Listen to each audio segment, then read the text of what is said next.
Welcome to Keep IT Healthy podcast, a show hosted by people making things happen in technology, aiming to optimize healthcare delivery, health, well-being, and fitness. My name is Jan Kamiński and I'm the co-founder of Applover, a company dedicated to improving the quality of life with IT solutions and digital advisory. My guest today is my colleague Piotr Sędzik, CEO and co-founder of Applover. Hey, Jan. Hey, Peter. How are you?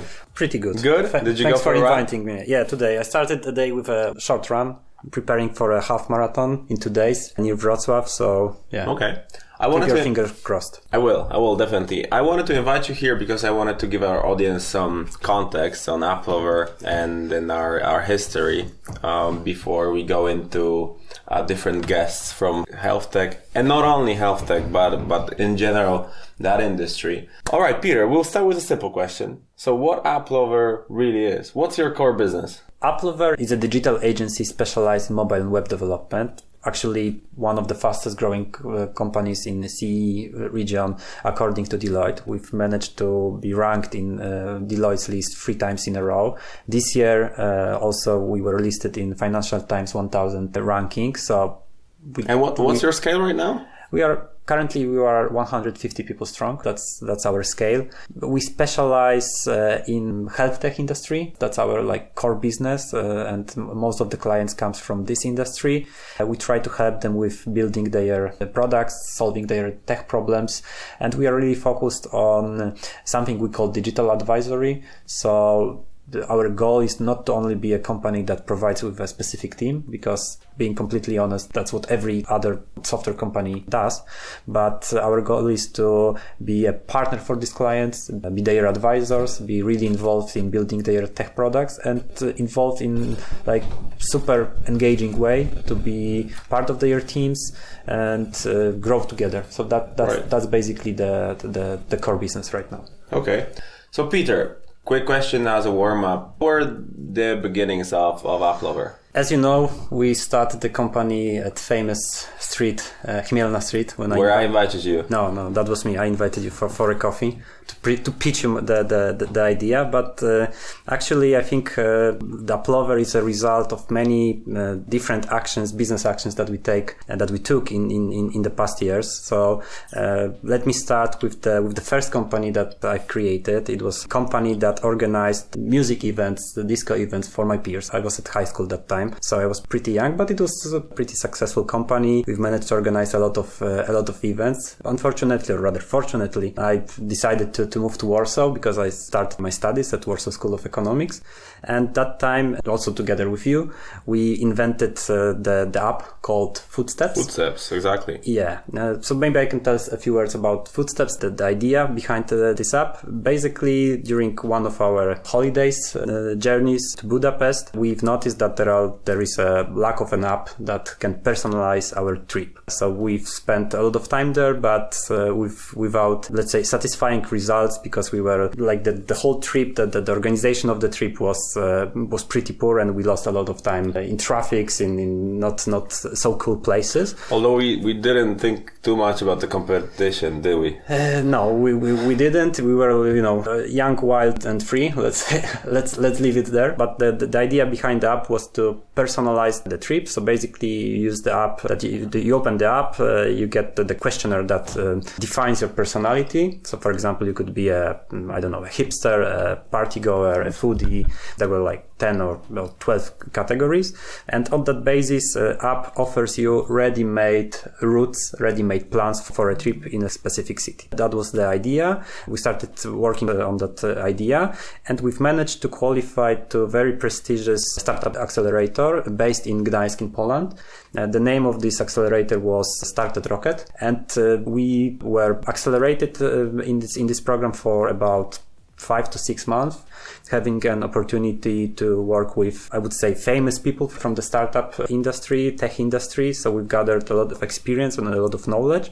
And thanks to that, we were able to work on our idea with these people. So that was pretty cool experience. But the biggest problem with Footsteps was the fact that we didn't have a business model.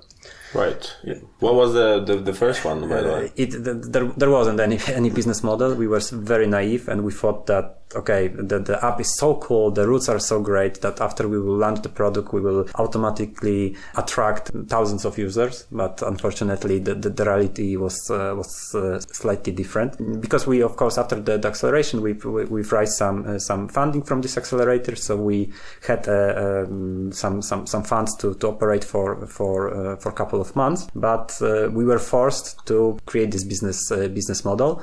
And we found the opportunity working with local governments. So the idea behind this business was that we can provide them with ready-made app that we can easily introduce in their city, which is cost effective, and they don't have to spend a lot of money building their own apps, managing those apps. So it was like something about, I would describe it as a software as a service, probably, but it was very specific. The client was very specific because there were like local governments. So essentially you pivoted into a B2G, business to government model. Yeah. And we did it for like 2.5 years. We were quite successful in a sense that we managed to scale this app and launch it in our prime in almost 60 cities. So it was pretty, I would say it was like a successful journey, but the perspective for scaling the company were not satisfying for us. Right, the tough sales in the B2G sector, long sales periods. Sales was a tragedy, right? I mean, the sales process was super long. It was connected with the budgeting process in this local government's structure. So it was very unpredictable, very long. It wasn't a company that we believed that might be a unicorn. Essentially, how did you move from the product to a service provider? Because that's what Applover is. Yeah, so we were struggling with the business process in this industry, but due to the fact that we were operating for more than 2 years and we have a lot of implementations of our app in different cities, we make some PR around the company. We are young guys because we have like 22, 23 years. So we've built an image of... We were at the time, right? Yeah, we were at the time. Yeah, we were at the time. We were 22, 23 years old. So we've managed to create the image of us and our company like we know something more about the tech, right? So our friends and family, because that's how it usually started to reach out to us and ask, okay, guys, you've built an app, maybe you can build an app for us. And suddenly we've noticed that you don't have to spend 6 hours in the car going to the different places in Poland, visiting the local authorities, which in Poland they are not so familiar with technology. So that was the problem with the sales process.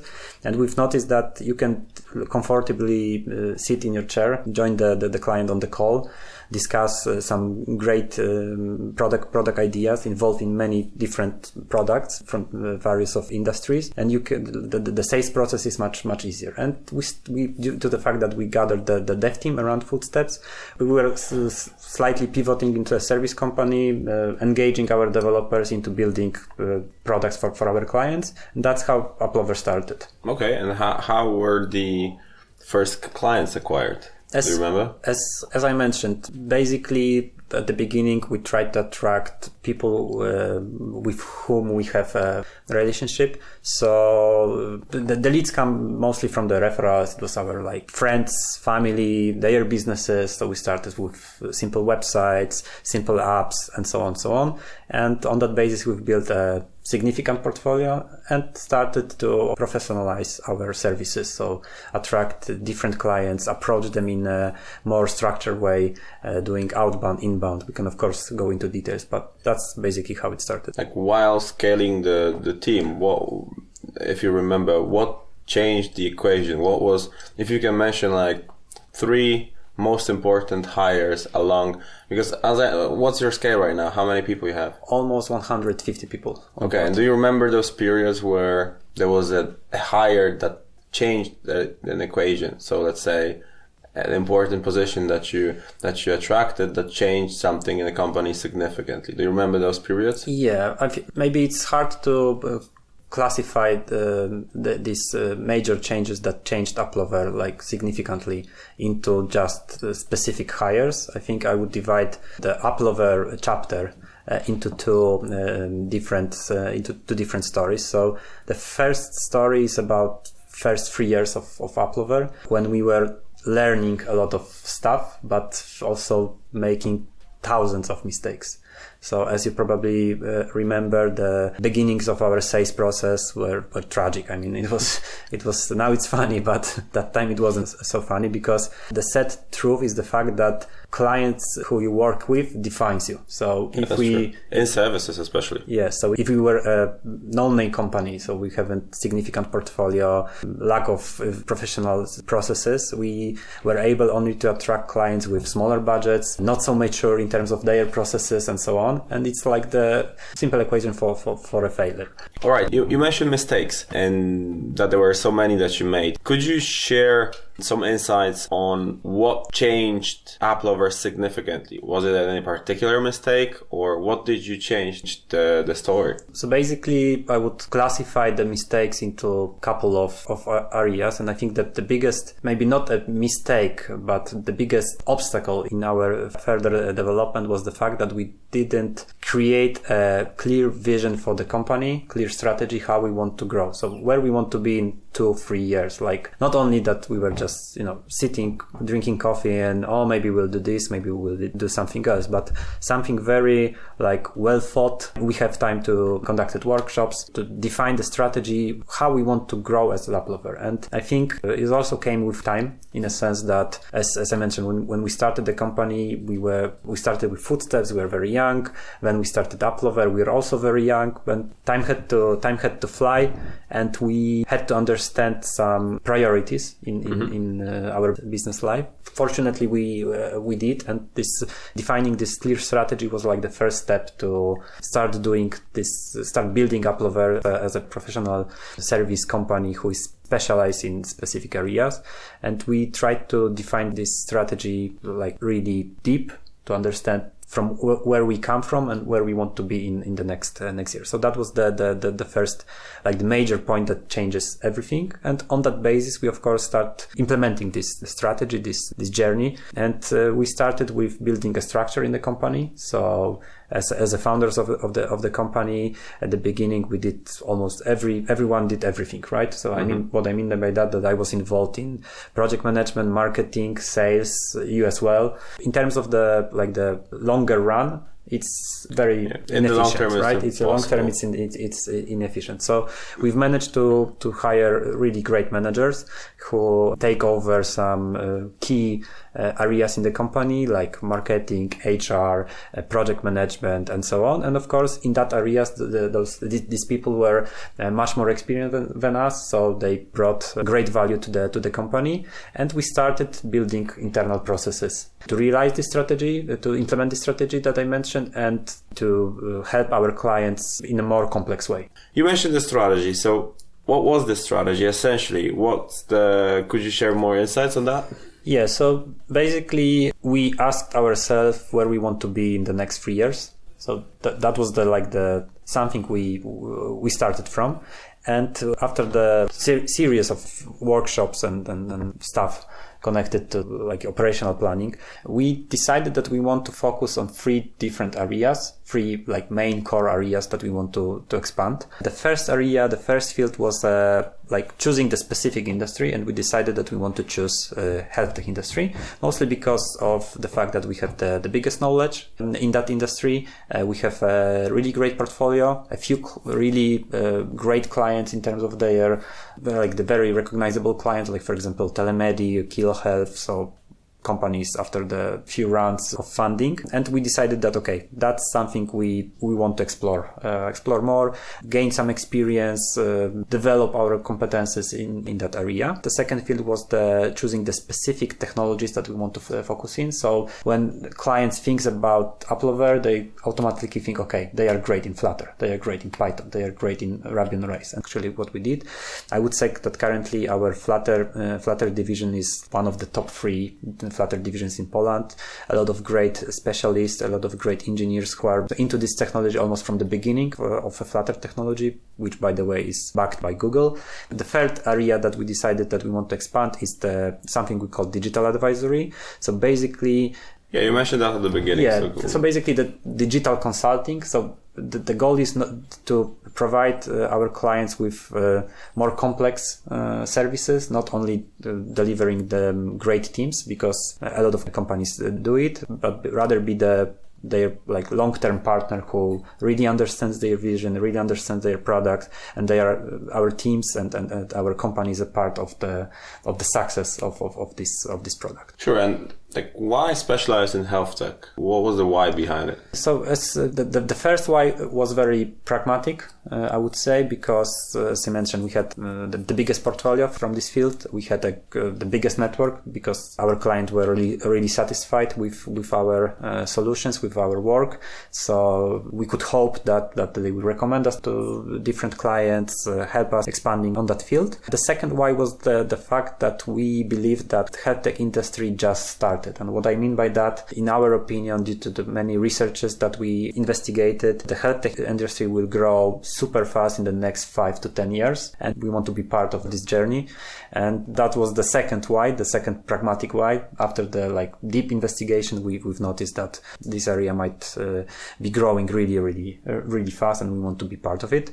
And the third why was the fact that behind the health tech industry, we can create a significant mission for our company. So not to only create software, not only create another app, we can create apps that or solutions matter, right? Yeah, that matter, exactly. And that's the super important factor for us, because it also inspires our people.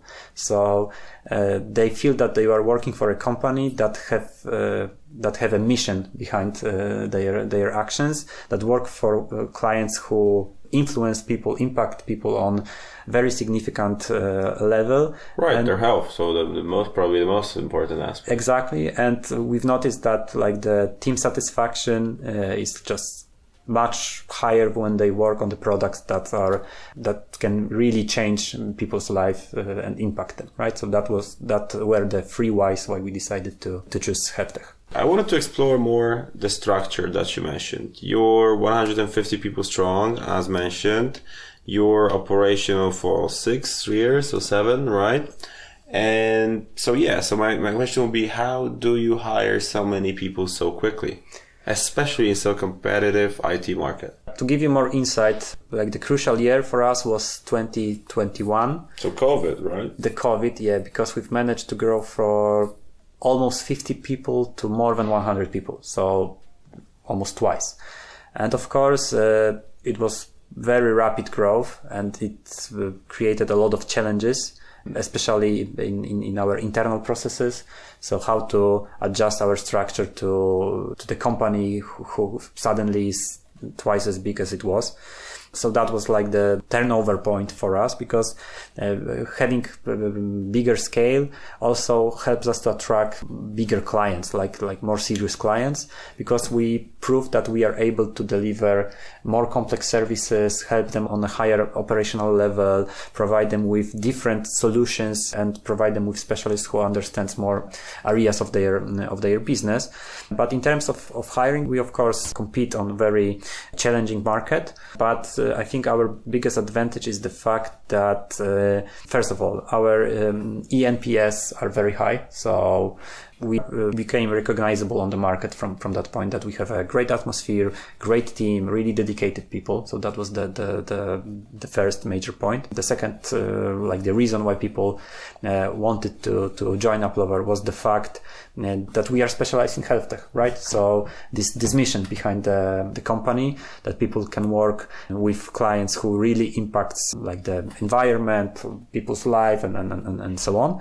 And the third thing is the fact that we try to give our people a lot of responsibility, in a sense that they can impact our company and create their own solutions, be involved in internal processes, be very proactive, and on that basis, we are open for these opportunities. We are open for their ideas. I think that it's something that helps us attract best talents on the market. All right. So you think that's the optimal work?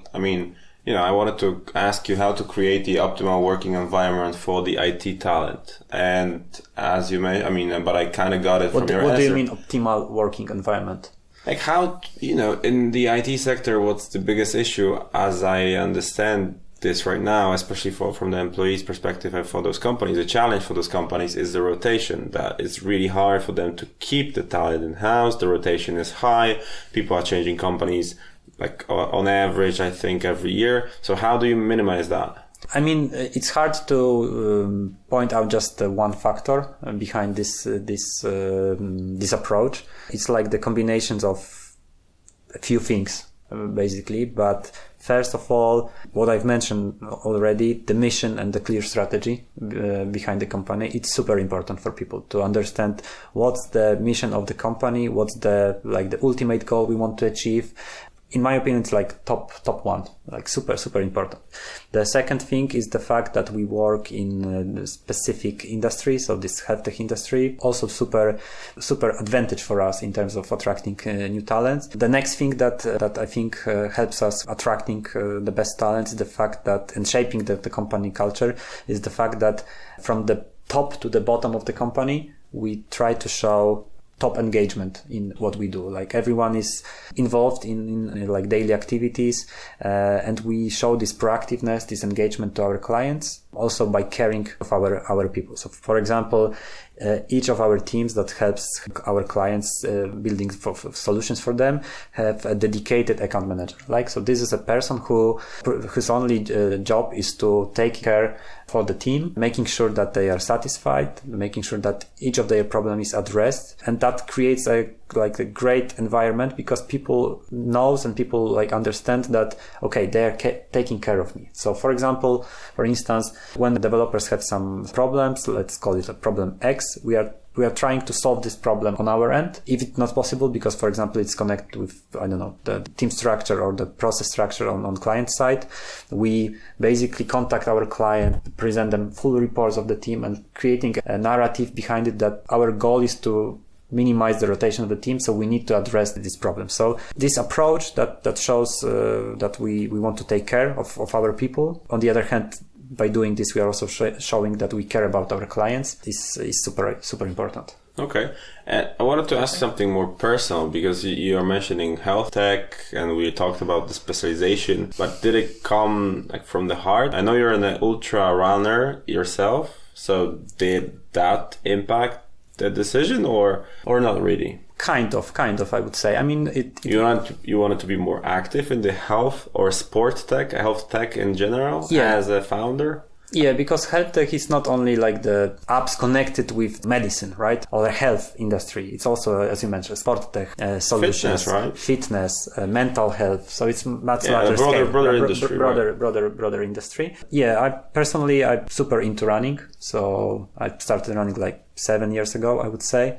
That was a bet with my friend that in 9 months I will run an ultramarathon. He lost because he didn't participate. So we have a bet. He promised me that he will run with me because he was a ultramarathoner at that time. So the funny thing is that it was my first competition. So I didn't start it with 10K, 5K, half marathon, even a marathon. I already started with the mountain ultramarathon. What was the distance? It was 55 kilometers and 2000 elevation gain. So, okay. But it was I was super excited about it. I was preparing for that competition for 9 months. I managed to complete that competition, and I knew I'm lost into running because great emotions. Because I started as a person who didn't run at all, had zero experience. So my time was pretty bad that time for 1K, for example. The heart rate zones and so on. It was super terrible. And during those 9 months, I noticed that. Due to the it was a progress, right? Yeah, the progress, and in the end I managed to complete something what I thought that 9 months ago is a crazy mission, and I managed to complete that mission, and it was super satisfying. So I continue my journey, and now I run ultramarathons on regular basis, I would say. What's the longest one you did? The longest one I did was 75 kilometers and 2,500 elevation gain in Poland. It's called Łemkowyna Ultra Trail.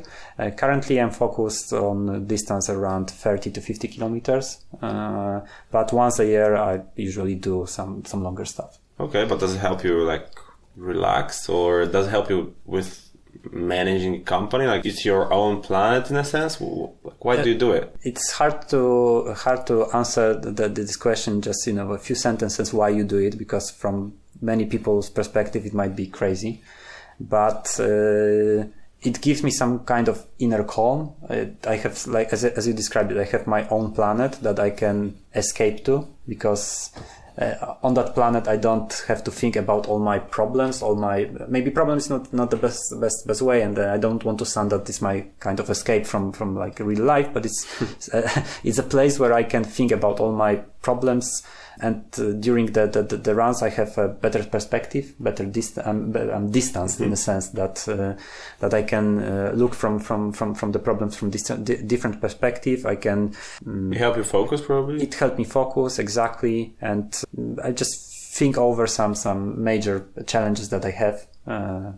And also it keeps me in a good condition, right? So that's important. Good health. Yeah, and this fact that I told you about, so that noticing the progress, that you do something and you see that it's when you do this constantly, you are like persistent. It's helping. So how do you connect those two worlds? You run your own started up in company, and you're also an ultra runner. Probably both of those activities take you quite a lot of time, right? They do, yeah. So how do you do it?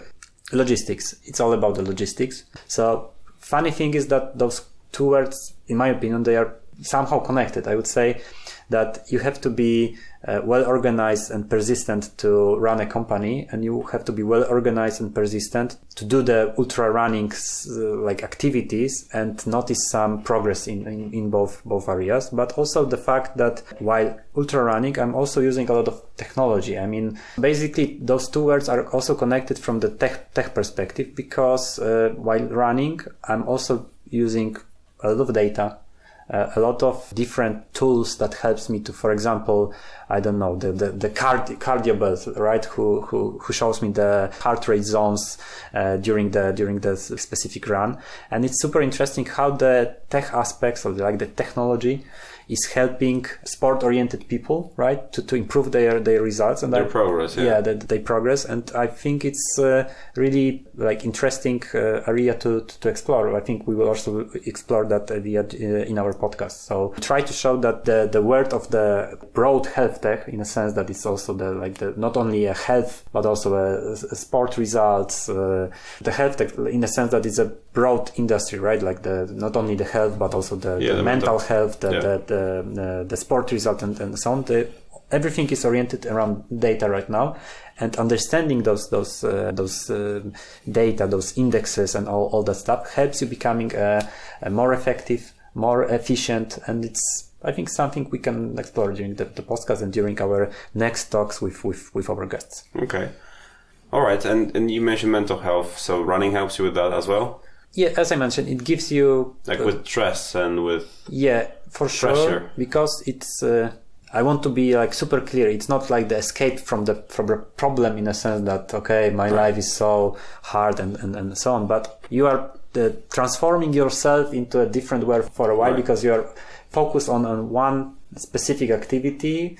If you are really into this activity, so for example, when I run, for each run I have like the specific goal. So for example, it's like the cardio run, or it's like tempo run, and so on. So you are focused only on that, and it gives you some kind of better perspective on maybe not a perspective, it gives you better option to distance yourself from your problem, because for a couple of for example, for an hour or 2 hours, you are in a different world, and so you can just relax and think about different stuff than your daily basis responsibilities. Okay, but like mentioning the stress, and like I wanted to explore more the let's say the business aspects of that. That's actually super interesting, and that's essentially what we want to explore in this podcast. So the connection between those two worlds, so health, technology, all has to be data driven, all has to be, let's say, in alignment with new trends of digital health. Could you get into more details on like how technology and health are connected? In my opinion,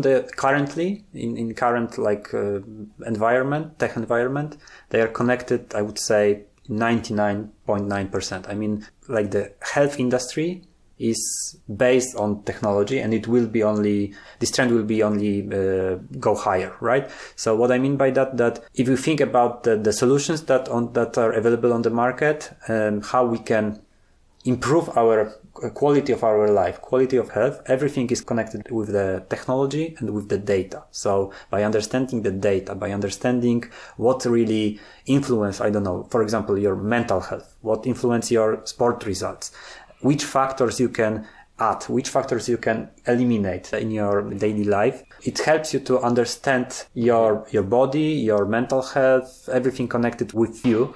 My point is that currently health and technology are connected, in my opinion, like really, really close, almost one-to-one, because each of aspects of our life, each of aspects of our health can be improved by using technology. So it not only the sport results, as in my case. Yeah, right, but like sleep apps and mental health, menstruation cycles, taking care of a baby, everything connected with your life and health and mental health and the quality of your life from the health perspective is connected with technology right now and can be improved by using a technology. Right. And in Applover, and analyzing the data. Yeah, data are super important, like the future of HealthTech.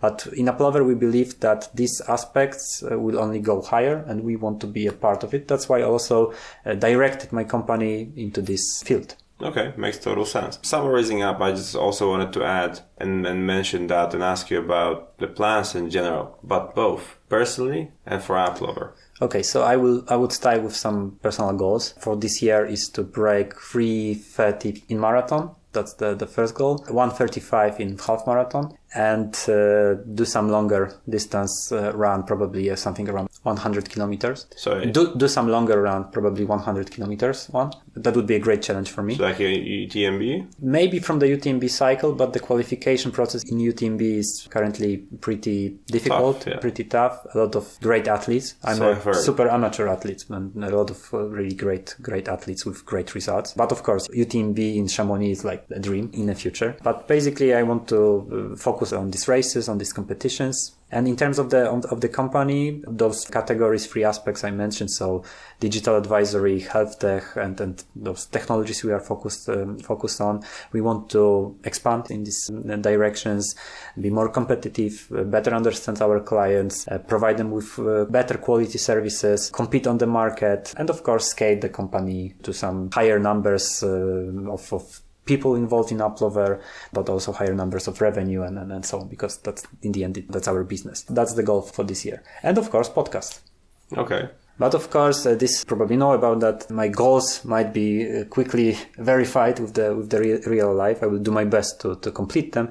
But what's most important for me, I became a father 7 weeks ago. So that's a total revolution in my life. And that's the goal number 1 for now. But maybe in the future, I will try to raise the next Polish Olympic champion, right? All right. So podcast, that's essentially what we are going to do here. We want to explore more the topic of digital trends in health tech in general, but obviously we want to show our audience that health tech isn't only about boring aspects of systems for hospitals or I mean, technology in health can be really interesting, and it's actually about lifestyle. It's about things that are just different from, let's say, standard views on that. And that's probably what we will be covering with our guests. We want to invite people from various industries, from sport, from health, psychology, neuroscience. We just want to understand how tech can improve our lives and how tech can improve our health in general, and also obviously our lifestyle. All right. Thank you, Peter, for being here. Thanks for sharing a story. And obviously, fingers crossed for the next ultra that you will be having.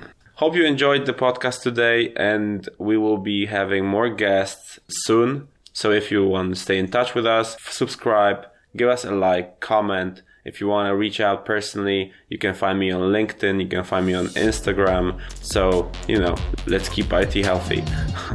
Let's keep in touch.